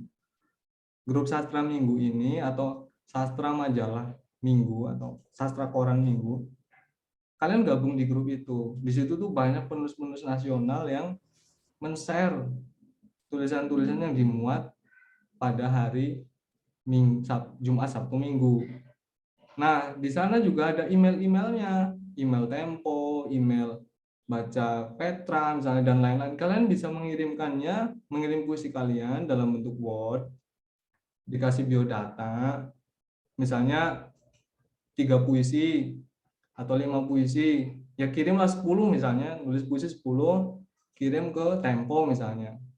Emailnya ada di situ. Kalau kalian nggak nemu, tanya ke anak-anak ke anggota grup di situ, minta email Tempo gitu. Nanti dikasih. Mulai sekarang kalian coba ngirim ke situ agar supaya kalian yakin bahwa oh, aku ini penyair loh ternyata gitu, dan bisa nulis. Nah, itu kalian harus nyoba. Jangan sampai menulis sendirian. Nanti gila, kalau nulis sendirian tuh gila. Saya tuh nulis tuh punya teman-teman penyair tuh punya saya. Yang saya tanyakan gitu, puisi saya gimana? Karena puisi yang bagus itu atau puisi yang kita tulis itu hanya bisa dilihat oleh mata penyair. Orang umum bisa menikmati itu, tapi penyair itu bisa tahu arahnya kita tuh mau kemana gitu. Bisa mengerti apa yang kita lihat. Karena dia punya pemahaman tentang metafor yang cukup bagus. Sehingga kita sebagai penulis pemula perlu menyodorkan karya untuk untuk kita mengembangkan diri kita. Yang ngetes karya lah ke koran-koran itu penting. Saya juga melakukan itu. Sampai sekarang saya masih ngirim ke Tempo walaupun nggak pernah dimuat. Ya, maksudnya kalian ngirim tuh jangan harap besok dimuat tuh jangan. Itu kan se-Indonesia. Jadi kalau kalian ngirim dimuatnya 2 bulan kemudian ya terima nasibnya. Itulah nasibnya gitu. Itulah nasib menulis puisi. Nah, kalau misalnya kalian pengen belajar gimana tulisanku, gimana tuh tapi nggak ada teman, kalian bisa chat saya misalnya. Ketika saya ngasih book, saya akan bantu untuk untuk mengomentari gitu atau memberi saran gitu, kira-kira gitu. Oke, baik. Terima kasih Kak Hanafi. Tadi udah diberitahu nih dari apa mengikuti grup di Facebook ya. Sastra apa? Sastra Koran Minggu. Sastra Minggu. Ada 2 grup sih, tapi yang Ada 2 grup. Sastra Minggu. Oke, nanti teman-teman bisa langsung cari di Facebook dan gabung di situ. Dan Kak Hanafi juga bersedia membantu teman-teman nanti kalau untuk diskusi tentang karya teman-teman ya. Oke, siap. Selanjutnya dari Buti Adia Dharma. Kak, aku Adia mau tanya, kakak sendiri ada nggak sih Kak hal-hal yang nggak boleh atau harus dilakukan oleh kakak pas lagi bikin puisi? Semisal nggak boleh sambil ngedit dulu atau harus difermentasi dulu, harus diendapkan dulu gitu ya. Terima kasih banyak Kak. Ada nggak hal-hal yang nggak boleh atau yang harus dilakukan saat menulis puisi kalau Kak Hanafi sendiri? Enggak sih. Yang penting kalau kita lagi nulis puisi itu jangan diganggu gitu loh. Kita lagi punya ide tuh, pintu kita diketok, pintu kamar kita udah bubar tuh semua gitu. Jadi saya sering ya lagi punya ide nulis puisi gitu, pintu diketok, saya dipanggil sama ibu saya, itu udah bubar semua puisinya, nggak tahu kemana gitu. Kalau saya kayak gitu ya, nulis puisi itu bisa di mana aja, bisa diangkut, dimanapun lah. Tapi ketika kita lagi nulis puisi kok kita diganggu oleh sesuatu, itulah yang membubarkan semuanya gitu. Nulis puisi itu nggak ada pantangan, kayak orang diabetes nggak boleh makan nasi kebanyakan tuh nggak ada. Tapi nulis puisi itu nggak boleh diganggu, nggak boleh terganggu gitu. Maksudnya nggak boleh terganggu tuh nggak ditanya sama enggak, tapi kita tuh kondisinya tuh apa ya, kondisi yang apa yang nggak bisa terganggu lah ya. Kalau kita merasa kalau ramai terganggu ya kita pergi ke tepi sungai atau ya mencari tempat-tempat yang kita bisa nyaman nulis puisi gitu, nggak terganggu gitu kira-kira ya. Puisi itu harus diendapkan dulu ya. Ketika kita menemukan peristiwa momen puitik, kita catat, kita endapkan dulu, kita renung-renung ini begini atau begitu, ini kayak gitulah tuh ada. Baik, siap. Terima kasih Kak Hanafi. Jadi kalau Kak Hanafi kalau menulis itu nggak boleh diganggu pokoknya ya. Nggak boleh. Supaya idenya nggak ambiar itu ya Kak. Oke, ini lanjut dari Muhammad siapa ya? Muhammad Zid. Kak, saya mau minta contoh kata-kata imaji yang baik. Kan kalau saya mengarang puisi, saya lihat di Google banyak referensi yang bilang kalau puisi itu akan indah kalau banyak diksi kalimat imaji. Nah, minta contoh nih, Kak Hanafi. Contoh kata-kata imaji yang baik dalam puisi. Ya, kata-katanya yang tepat ya, bukan yang ya. Misalnya saya mungkin punya contoh yang saya ingat ya. Saya bisa menyontohkan satu penyair itu tadi ya, Kriapur yang punya puisi judulnya Kupahat Mayatku di Air. Kalian tuh Google lah puisi itu, Kupahat Mayatku di Air. Dia menggunakan imaji-imaji yang keren sekali menurut saya. Kayak gini, kupahat mayatku di air, namaku mengalir, pada batu dasar kali, kuberi wajahku, pucat dan beku. Ya, image dia membayangkan wajah orang mati itu kayak batu di dasar kali. Kuberi wajahku, pada batu dasar kali, kuberi wajahku, pucat dan beku. Nah, di mana-mana ada darah. Namaku, mataku mencari di tengah-tengah kayak gitu-gitulah. Kalian buka sendiri itu banyak sekali imaji yang saya jarang temukan puisi kayak gitu. Kriapur ini penyair besar yang tidak punya buku puisi ya, tapi dia dihormati oleh penyair lain yang senior. Nah, dia itu banyak imaji. Ya tentu ketika kalian remaja ya bisa berlatih. Ya jangan bayangkan kematian dulu, nanti hidup kalian sulit ya. Jangan seneng-seneng dulu burung atau jangan mikirin kematian dulu gitu. Nanti hidup kalian suram gitu. Ini kan saya nyontohin puisi yang temanya kematian. Tapi kalian sebagai remaja jangan mikir kematian dulu, seneng-seneng dulu aja. Cari tema-tema imaji yang seneng-seneng lah, burung, bunga, kayak gitu-gitu. Ya lambat laun nanti kalian bisa kok, tinggal memperluas pengetahuan bahasanya. Oke, baik. Terima kasih Kak Hanafi. Tadi siapa penyairnya? Kreapur ya, Kak Hanafi namanya. Itu beliau tidak punya buku puisi? Tidak punya. Dia sampai meninggal umur 36 atau 7. Dia nggak punya buku puisi. Yaitu dia mati kecelakaan, jatuh ke sungai, mobilnya tertimpa truk. Ya Allah. Itu puisi, Terus? dia mengenalkan kematiannya lewat puisi Kupahat Mayatku di Air itu. Oh, ya Allah.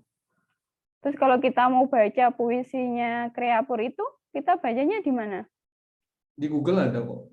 Oh, di Google ada. Oke. Oke, siap. Terima kasih Kak Hanafi.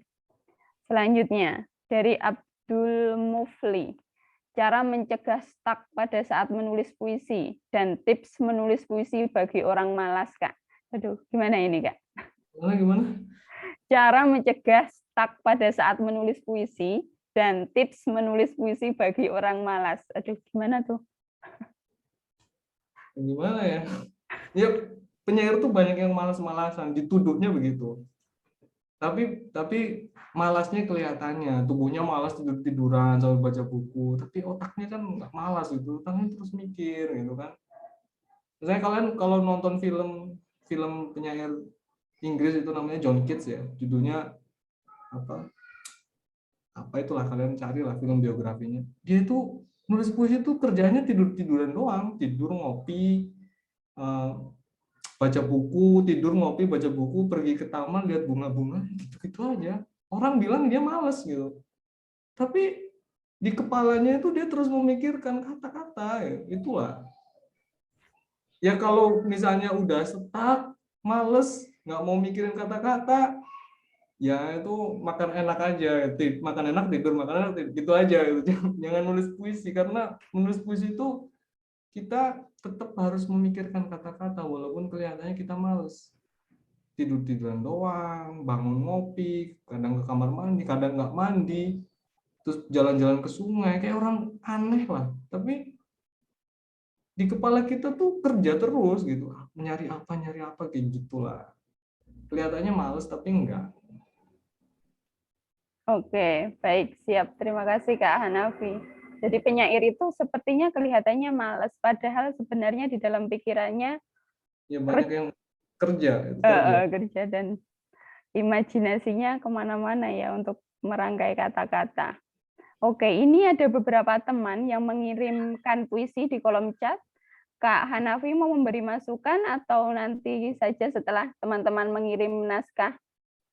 Mungkin setelah mengirim naskah ya.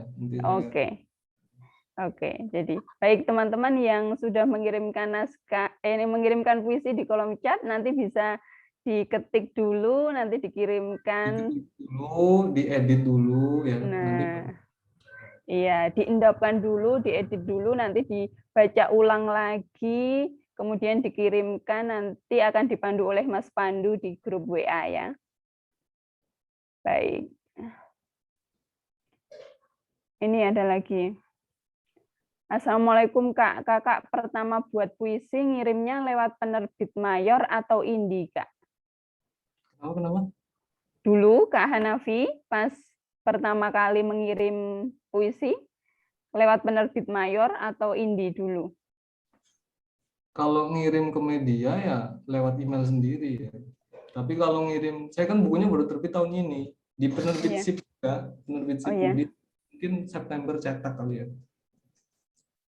Ya, tapi kalau ngirim ke media tentu saya melalui email ya. Nah, maksudnya kayak gini, ketika kalian ngirim ke media belum punya jejak tulisan, belum pernah dimuat di mana-mana. Kadang-kadang ada redaktur yang ini orang nulis nggak pernah dimuat di mana-mana. Udahlah, nggak usah dimuat. Nah, kalian jangan menyerah. Ngirim satu kali nggak dimuat di koran terus ngambek gitu, nggak nulis selamanya tuh jangan kayak gitu. Saya itu ngirim puluhan kali, ditolak tuh biasa, ratusan kali bahkan ke media-media ditolak tuh biasa. Tapi jangan menyerah gitu. Seringkali kalian kan nanti misalnya mau ngirim, terus nggak dimuat, terus ngambek gitu. Udahlah nggak usah nulis. Ya kalau kayak gitu ya susah. Oke, terima kasih Kak Hanafi.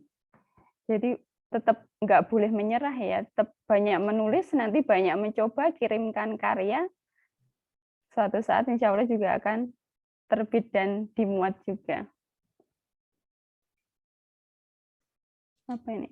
Ada yang tanya, maaf ini yang puisi dikirim ke sini itu puisi yang pernah kita karang atau sekarang baru ngarang? Maaf Kak, tadi suaranya tidak kedengaran. Oke, jadi nanti puisi yang dikirimkan ke sini boleh yang sudah dikarang sebelumnya ya Kak Hanafi? Bebas, bebas. Bebas. Oke, bebas dengan tema bebas yang sudah pernah ditulis dulu boleh dikirimkan. Tapi yang belum diterbitkan ya tentunya. Kemudian coba kita cari lagi pertanyaannya. Dari Nafisa Diandra, Kak mau tanya, kalau untuk menulis itu kita harus meluangkan waktu atau bagaimana, Kak? Ya, kalau saya pengangguran ya harus meluangkan waktu.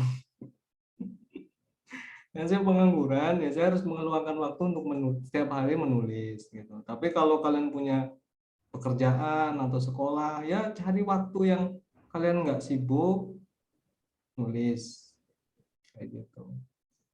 Ya mencari waktu lah setiap hari, misalnya jam berapa saya nggak sibuk, sebelum tidur nulis puisi dulu kayak gitu.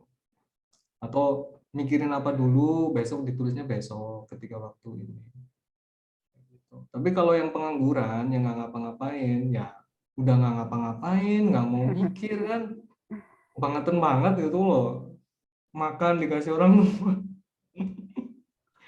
kayak gitu lah. Oke, jadi kalau memang betul-betul niat menjadi penyair ya tentu kita harus meluangkan waktu, menyempatkan untuk menulis ya. Bahkan tadi Kak Hanafi aja ke kamar mandi dan ketika naik motor aja berhenti dulu untuk menulis dulu karena Ya, saking bener ini untuk menghindari supaya idenya nggak hilang. Oke. Pertanyaan yang lain.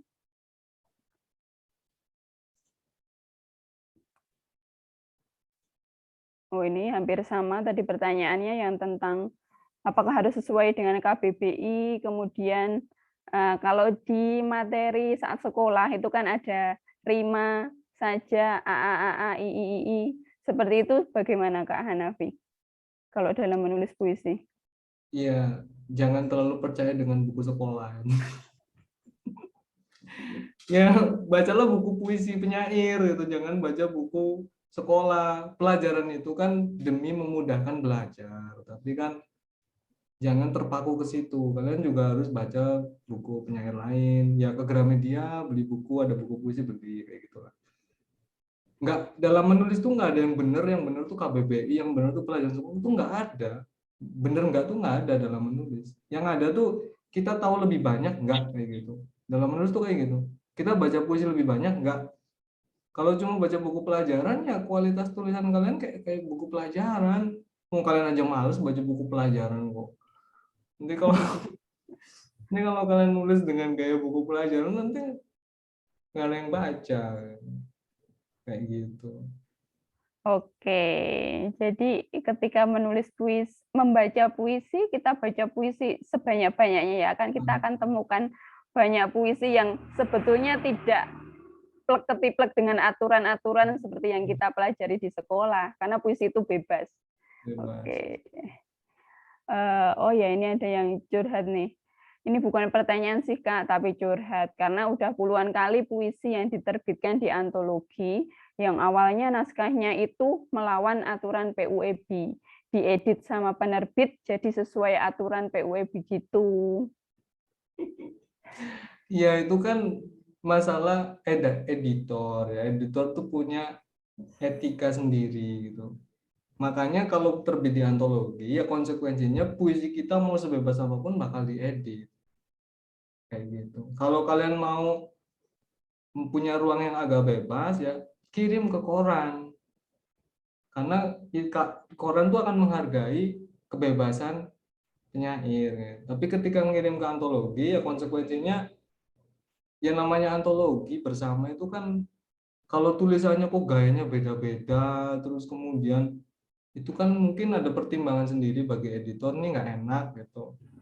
Saya ubah. Tapi sebenarnya harus ada semacam apa ya etika untuk kalau puisi nggak diubah misalnya kayak gitu. Karena puisi kan bebas ya. Tapi kan nggak semua penerbit kayak gitu. Ada penerbit yang ya kayak gitu menyamaratakan. Itu kalau di prosa ya memang harus ya, tapi kalau di puisi kan mestinya enggak lah. Tapi kalau itu terjadi ya sudah diterima aja karena memang masuknya di situ ya. Iya, oke. Jadi ketika kita mengirim puisi di penerbit, kemudian diedit karena ada editornya, ya barangkali ada pertimbangan khusus dari editornya, dan kita menerima saja. Tapi ketika kita ingin mencoba hal yang berbeda dan puisi kita bebas, supaya bebas saja, bisa dicoba dikirim ke media, di koran atau sebagainya. Oke, selanjutnya ini masih ada pertanyaan tadi yang di atas dari Hamariah. Kak, kalau menulis puisi sebaiknya dalam suasana hati yang bagaimana?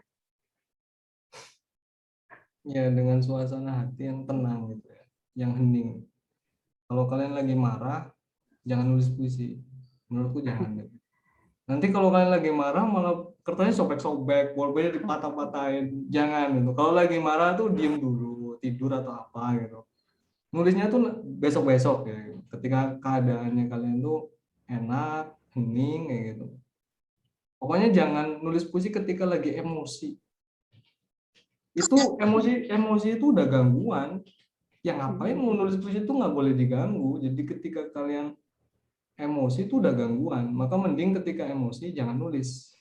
Tunggu ketika emosinya reda, ya kita mengambil jarak gitu dari kemarahan itu, baru kita nulis kayak gitu. Oke, jadi ketika menulis usahakan cari suasana yang tenang supaya bisa menuangkan kata-katanya dengan lebih baik juga. Ketika emosi jangan nulis dulu, redamkan dulu, beli es krim, makan yang manis-manis dulu, beli makanan kesukaan, nanti setelah stabil bisa dituliskan. Gitu. Oke, ini ada pertanyaan dari Hujan Tiba. Aduh namanya. Assalamualaikum Kak. Pernah aku dikasih puisi seseorang. Pernah aku dikasih puisi seseorang. Terus ditanya bagaimana sari tilawahnya. Bagus. Sari tilawah maksud atau contohnya seperti bagaimana ya Kak?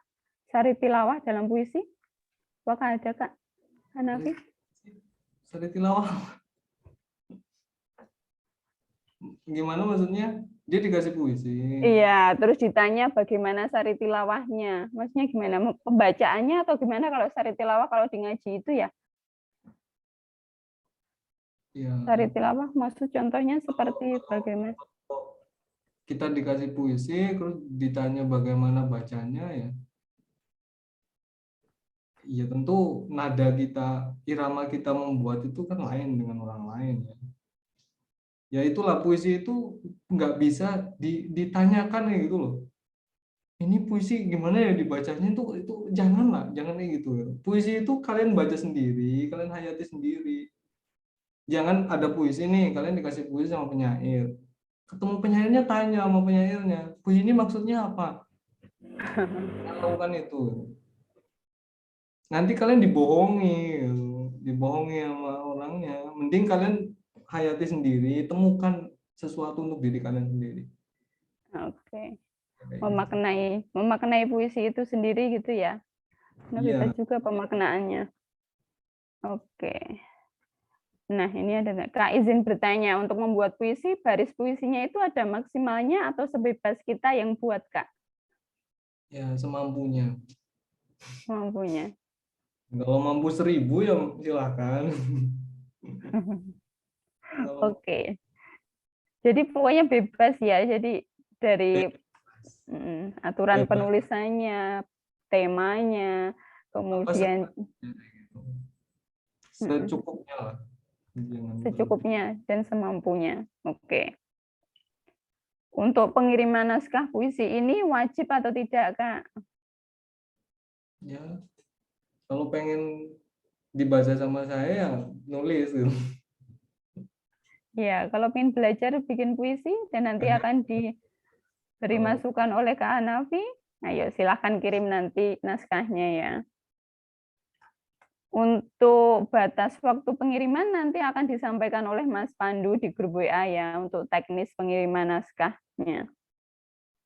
Oke, sudah habis pertanyaannya ataukah masih ada teman-teman yang ingin bertanya? Secara langsung barangkali kita masih ada waktu sekitar 7 menit. Ya, Kak, saya mau nanya. Iya, Kak siapa ya ini? Indah. Oh iya, silahkan Kak Indah pertanyaannya. Ya, sebelumnya suara saya terdengar jelas. Iya, terdengar jelas. Ya, jadi saya pernah dapat kritik sama juri di salah satu lomba.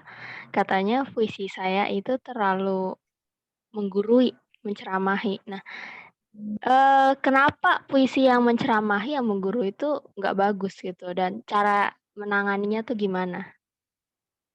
Terima kasih. Oke, silakan Kak Hanafi. Ini ya puisi itu jadi gini ya. Ini mungkin agak teoritis ya, tapi nggak apa-apa, kalian harus dengar ini. Jadi menulis puisi itu atau membuat metafor itu, kalian harus punya 3 hal. Pengalaman dengan dunia luar gitu, dengan realitas, dengan apa-apa yang ada di luar. Pengalaman dengan diri kalian sendiri, entah kesedihan, entah apa, entah kekecewaan. Terus pengalaman dengan bahasa. Nah, untuk membuat metafor, kalian harus menggunakan 3 pengalaman ini. Kalau kalian hanya menggunakan pengalaman dari luar, kalian akan komentar, oh pemerintah nggak adil, tentara-tentara, kalian akan, puisi kalian akan banyak komentar gitu, menggurui lah gitu, kira-kira kayak gitu. Oh ini nggak soleh nih, orang nggak soleh, benda ini nggak soleh, kayak terus kayak gitu puisinya. Karena terlalu melihat hal-hal yang ada di luar. Tapi kalau terlalu melihat hal-hal yang ada di dalam diri sendiri, nanti puisinya akan jadi curhat. Aku sedih gara-gara patah hati, terus-terus kayak gitu. Tapi kalau hanya tahu pengalaman tentang bahasa, nanti jadi akrobatik kata-kata. Kata-katanya aneh, nggak jelas, jadi rumit gitu. Nah, kita harus punya 3 pengalaman ini. Pengalaman dengan dunia luar, seperti saya contohkan tadi, mengamati sepatu, mengamati capung, atau apa. Tapi pengalaman dengan dunia batin kita sendiri. Apa perasaan kita itu gimana kalau melihat sepatu? Sepatu ini pernah aku bawa kemana. Kita harus mengalami sepatu. Jadi sepatu ini harus dimasukkan ke dalam diri kita, terus kita rasakan gitu. Nanti setelah dia berhasil dirasakan, si sepatu itu di dalam diri kita, nanti kita cari bahasanya yang tepat. Kita cari-cari bahasa, kita menimbang-nimbang diksinya yang tepat. Bagaimana untuk mewujudkannya jadi puisi. Jadi jangan hanya melihat hal-hal yang ada di luar, nanti kalian jadi menggurui. Tapi masukkan hal-hal yang ada di luar ke dalam batinmu gitu. Rasakan gitu. Setelah rasakan, nanti kan muncul gambaran di benakmu. Cari diksi yang tepat. Lalu wujudkan jadi puisi. Kira-kira kayak gitu. Tapi kalau kalian hanya menggunakan salah satu dari 3 pengalaman itu, konsekuensinya curhat, komentar, atau akrobatik kata-kata itu jadi sulit kalau kayak gitu. Cara paling gampang ya yang kayak saya tadi itu. Kalian lihat capung tuh masukkan ke dalam diri kalian. Ke dalam batin kalian, rasakan. Aku pernah melihat capung dulu di tepi sungai begini. Terus kayak gitu. Itu akan melatih kalian punya gambaran-gambaran di kepala kalian. Itu caranya. Nah, dalam konteks tadi mungkin puisi untuk lomba ya. Puisi untuk lomba ya, kalian harus pelajari, cari tahu jurinya siapa, dari mana, selera dia apa. dia akan memenangkan orang yang baca puisi kayak apa. Itu kalian harus cari tahu. Tapi ini saya tadi itu bicara soal puisi yang apa ya? Yang serius ya, yang harus kalian coba gitu. Gitu. Oke, baik. Terima kasih, Mas Kak Hanafi. Jadi tadi dalam menulis puisi, sebaiknya kita mempunyai 3 pengalaman ya. Pengalaman tentang dunia luar, kemudian pengalaman batin kita sendiri, dan pengalaman bahasa. Kemudian kita kombinasikan dan kita masukkan ke dalam diri kita, sehingga apa yang kita tuliskan itu tidak menggurui. Oke. Pertanyaan terakhir ini ya. Mungkin. Halo Kak, salam kenal dari Natasha Yovita. Saya mau bertanya, bagaimana puisi yang kita buat ini dapat dicetak atau dibukukan? Apa saja kriterianya? Atau mungkin bisa cerita pengalaman Kak Hanafi? Iya, pengalaman Kak Hanafi waktu dulu mau mencetak atau membukukan buku. Membukukan karya. Bagaimana Kak? Terima kasih. Ya, kalau mau menerbitkan puisi, ya ini harus diketahui ya. Menerbitkan puisi itu resiko gitu. Saya ini menerbitkan kumpulan puisi sebenarnya untuk mengikuti sayembara puisi. Kan ada sayembara Hari Puisi Indonesia. Saya itu saya menerbitkan buku untuk mengikuti itu. Saya sendiri belum berani menerbitkannya sendiri dalam cetakan besar. Saya belum berani karena apa ya? Karena ya sedikit ya nggak banyak orang mau baca buku puisi gitu. Nah kalau mengenai saya bisa terbit ya itu pasti ya kalian kan sekarang ada di apa kelas menulis publishing gitu ya, kelas menulis remaja kan kalian bisa menerbitkan di sini juga gitu kan, nanti bisa tanya-tanya. Saya pun terbit di sini bukunya di penerbit SIP, tapi kepentingan saya untuk mengikuti sayembara. Walaupun nggak menang ya setidaknya saya udah ikut, kira-kira gitu lah. Nggak usah jauh-jauh nanya-nanya kemana, tanya aja ke SIP publishing. Iya, oke. Terima kasih Kak Hanafi. Jadi nanti teman-teman yang ingin tanya-tanya lebih jauh tentang kriteria mengirim naskah supaya bisa dibukukan seperti apa, bisa tanya di SIP Publishing, bisa melalui grup WA yang dipandu oleh Mas Pandu. Oke. Baik. Sepertinya sudah cukup untuk sesi tanya jawab kita malam hari ini dan materi yang luar biasa dari Kak Hanafi. Terima kasih banyak. Semoga bermanfaat untuk teman-teman semuanya.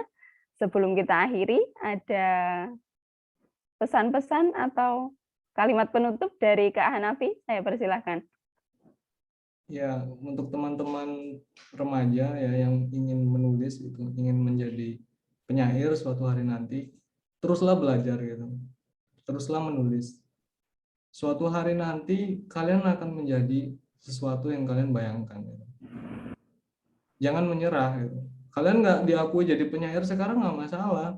Tapi kalau kalian terus berpikir, lambat laun kalian diakui kok.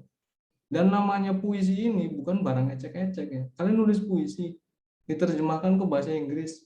Kalian bisa ngomong sama orang Amerika, sama puisi itu bisa kemana-mana. Hairil tuh udah mati, tapi puisinya ada di Belanda, ada di Prancis, ada di Meksiko, ada di Jerman. Hairil udah mati, tapi dia nggak pernah mati untuk dibicarakan. Jadi teruslah menulis karena itu akan menolong orang menemukan dirinya sendiri. Jadi menulis tuh pekerjaannya nggak egois ya, karena dia menolong orang menemukan siapa dirinya sendiri. Jadi teruslah menulis agar supaya kalian bermanfaat hidupnya. Gitu. Itulah kira-kira. Oke, baik. Terima kasih Kak Hanafi atas materinya malam hari ini. Terima kasih banyak. Dan pesan dari Kak Hanafi tadi, teruslah menulis, karena dengan menulis akan banyak orang yang menemukan dirinya sendiri, dan dengan menulis, dengan berkarya, kita akan bermanfaat bagi orang banyak. Gitu ya. Terima kasih Kak Hanafi dan teman-teman. Semoga materi malam hari ini bisa dipahami dengan baik, dan nanti setelah ini teman-teman bisa mempraktikkan menulis puisi dan dikirim ke SIP Publishing untuk nanti dibantu juga oleh Kak Hanafi sehingga bisa terbit dalam buku antologi. Baik, selanjutnya sebelum kita akhiri, kita foto bersama dulu ya. Mas Pandu atau Mas Pandu untuk foto bersama? Ya, bisa Mbak. Oke, Nanti siap. saya yang foto aja. Oke, siap. Silakan teman-teman yang mau ikut foto bisa membuka kameranya Iya, ya, dibuka videonya. kameranya dibuka dulu. On cam semuanya.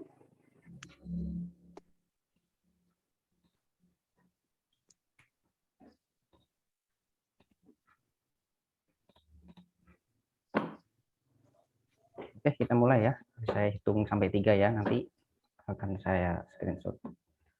1, Oke. 2, 3. Oke, lalu ke slide selanjutnya, sebentar. 1, 2, 3. Satu lagi ya, 1, 2, 3. Oke, cukup. Baik, terima kasih Mas Pandu.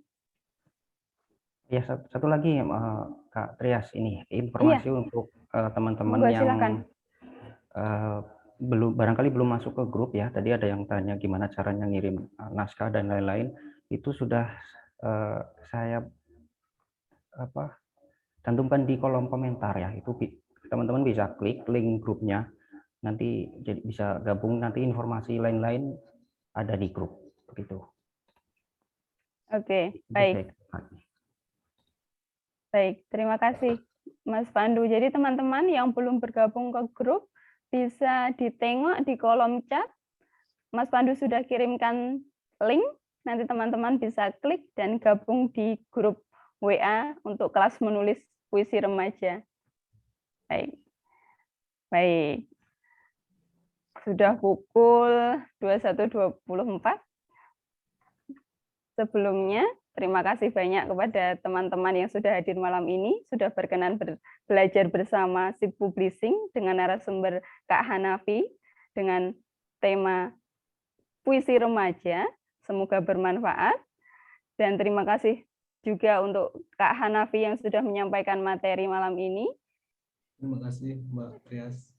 Iya, sama-sama Mas Hanafi. Terima kasih juga Mas Pandu dan terima kasih yang terutama kepada Pak Indra Devandra yang telah menyelenggarakan kelas ini, memberikan manfaat untuk teman-teman remaja yang ingin menulis puisi dan nantinya bisa memiliki karya yang dibukukan.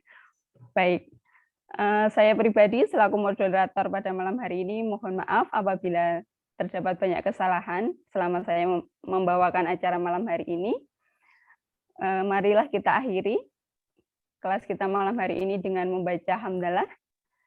Untuk yang beragama Islam, untuk teman-teman yang berkeyakinan lain, saya persilahkan. Alhamdulillahirrabbilalamin. Terima kasih banyak. Mohon izin pamit. Terima kasih teman-teman. Sampai jumpa di karya berikutnya dan kelas yang lainnya di SIP Publishing. Selamat beristirahat dan semoga sehat selalu. Saya akhiri. Wassalamualaikum warahmatullahi wabarakatuh.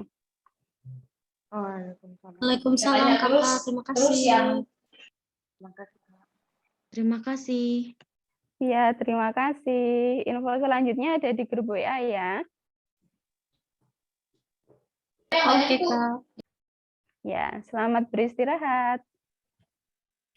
Terima kasih, Kak. Izin live ya. Iya, silahkan. Terima kasih.